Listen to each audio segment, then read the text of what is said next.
in the Quran that it is not befitting for the Prophet ﷺ and his and the believers with him to ask Allah for forgiveness for the mushrikeen, for the idol worshippers or the non-Muslims, even though they be of kin, after it has become clear to them that they are the dwellers of the fire. So it is not permissible for someone to ask for forgiveness to a person who died as a non-Muslim.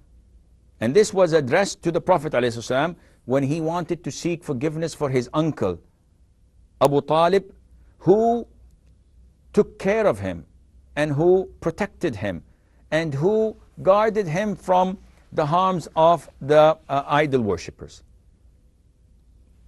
Even though Allah Azza wa Jal did not allow him to seek forgiveness for his uncle Abu Talib.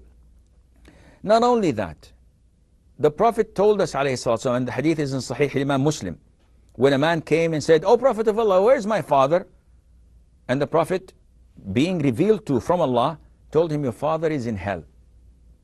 So the man was a little bit upset. The Prophet told him, "My friend, your father and my father are in hell."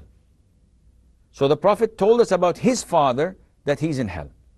Now, in Sahih Imam Muslim as well, the Prophet once wept and he was asked, "Why are you weeping?" So he said, "I asked Allah Azza wa Jal to seek forgiveness for my mother, and he forbade me from doing that." Which means that she is in hell and Allah does not allow him to ask for forgiveness. And I asked her to visit her grave and he granted me that, so now I can go and visit her grave. Now, people would not swallow this well, though it is in the most authentic book after the Quran, which is Sahih Bukhari and Sahih Imam Muslim.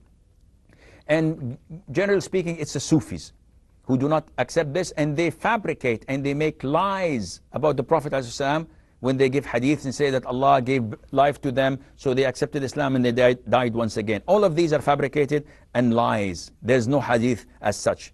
But having said that, by Allah, I and all the scholars of Islam would wish that we would sacrifice our own fathers and mothers for the sake that Allah would grant the father and the mother of the Prophet ﷺ Islam and make him pleased with that. We would do anything in our possession so that Allah Azza wa Jal would please the Prophet ﷺ with his father and mother. But this is not to us.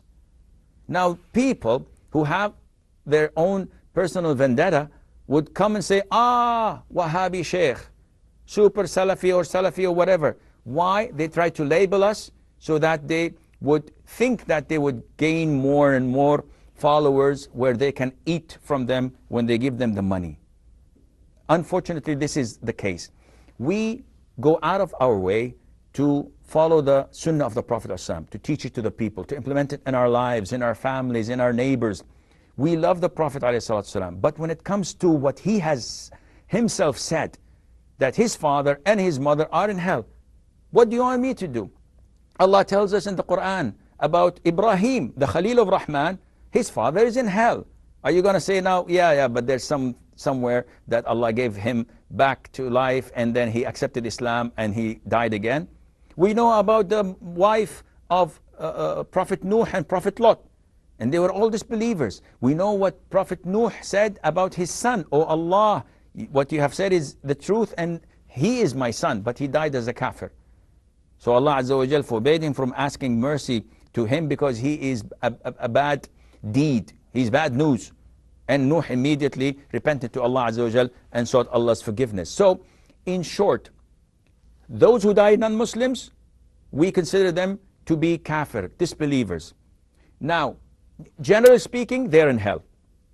But when it comes to specific people, to Nelson Mandela, or to George Walker, whatever his name is, or Princess Diana, can we say that they are in hell? And the answer is no. This is Allah's hands. We don't know if the last word they said, Ashhadu an la ilaha illallah, Ashhadu Muhammadur Rasulullah. We don't know if they had things to block them from accepting Islam that are justifiable at the sight of Allah Azza wa Jal. However, generally speaking, we say they are kafir. We don't participate in their burial. We don't say rest in peace. We do not ask Allah for forgiveness and mercy for them at all. Likewise, and this is a very important issue, we say that all Muslims who die will go to paradise. But I know that this cousin of mine, his name is Abdullah, he died yesterday. Would I say he's in Jannah? Never. A person who dies in Syria or in fighting in the battlefield with the disbelievers, would I say he's a martyr and he's in heaven? Never. No one can say a person is in hell or a person in heaven specifically, naming them. But in totality, disbelievers are in hell, believers are in heaven, and it's all at the hands of Allah, and Allah Azza wa Jal knows best. And this doesn't mean that the man was not great while he was alive and he did not do good things. He did wonderful things, but still, when it comes to asking Allah forgiveness or for mercy or saying that he will be in paradise or so, we do not know that he was a Muslim, and hence we label him and describe him as a disbeliever. This is all the time we have. Until we meet next time.